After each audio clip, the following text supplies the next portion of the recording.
Night shift खत्म करके मनोज अपनी कुर्सी से उठा ही था कि निगाहें एक चेहरे से टकराई तो वह चौंक गया। ये तो उसकी एक्स गर्लफ्रेंड प्रिया थी। कुछ साल पहले ही वे दोनों आपसी सहमति से अलग हो गए थे। उसने लंदन में रहने वाले भारतीय लड़के को अपना बॉयफ्रेंड बना लिया था और मनोज भी उसे भूलकर अपनी प्रोफेशनल लाइफ में आगे बढ़ चुका था। मनोज एक मल्टीनेशनल कंपनी में कार्यरत है। वह वहीं पास में कमरा किराए पर लेकर रहता था। मनोज नाइट शिफ्ट में टीम लीडर की जिम्मेदारी संभालता था। उस दिन काम थोड़ा ज़्यादा होने से देर तक रुकना पड़ा, जिस वजह से सुबह की शिफ्ट के लोगों का आना चालू हो गया था।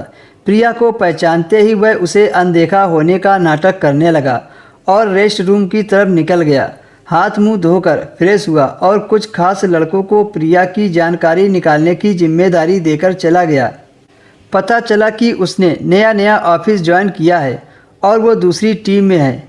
एक दिन उसने मनोज को ऑफिस में देख लिया, लेकिन बात नहीं की। वह तो पहले से ही बात नहीं करना चाहता था, इसलिए उसने भी अनदेखा कर दिया।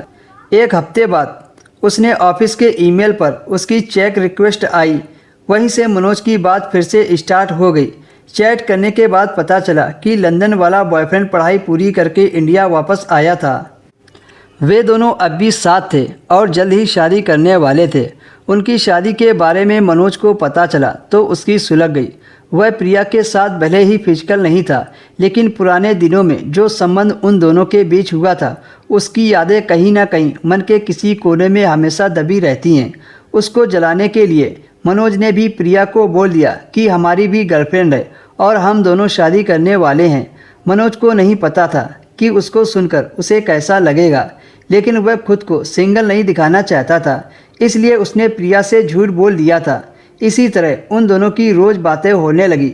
ऑफिस की ईमेल से अब व्हाट्सएप पर आ चुके थे। उसकी शिफ्ट भी चेंज होकर मॉर्निंग में हो गई थी। एक दिन शाम के समय बारिश हो रही थी। ऑफिस से निकलने से पहले प्रिया का मैसेज आया, आप कितनी देर में निकलोगे? मनोज ने कहा, बस थोड़ी देर में निकल रहा हूँ। क्यों, क्या हुआ? प्रिया ने कहा, बाहर बारिश हो रही है, क्या तुम मुझे मेरे फ्लैट तक छोड़ दोगे? अब अकेला बंदा जिसे घर जाने की कोई जल्दी ना हो, वो भला कोई लड़की को कैसे मना कर सकता है? मनोज ने उसको हाँ कर दिया और फिर उसे बाइक पर बैठाकर उसके फ्लैट तक पहुंच गया। प्रिया 2 कमरों का फ्लैट लेकर रहती थी। फ्लैट में पहुंचने तक वे दोनों गीले हो चुके थे। प्रिया को छोड़कर मनोज जैसे ही घर जाने लगा, तभी प्रिया ने मनोज का हाथ पकड़कर।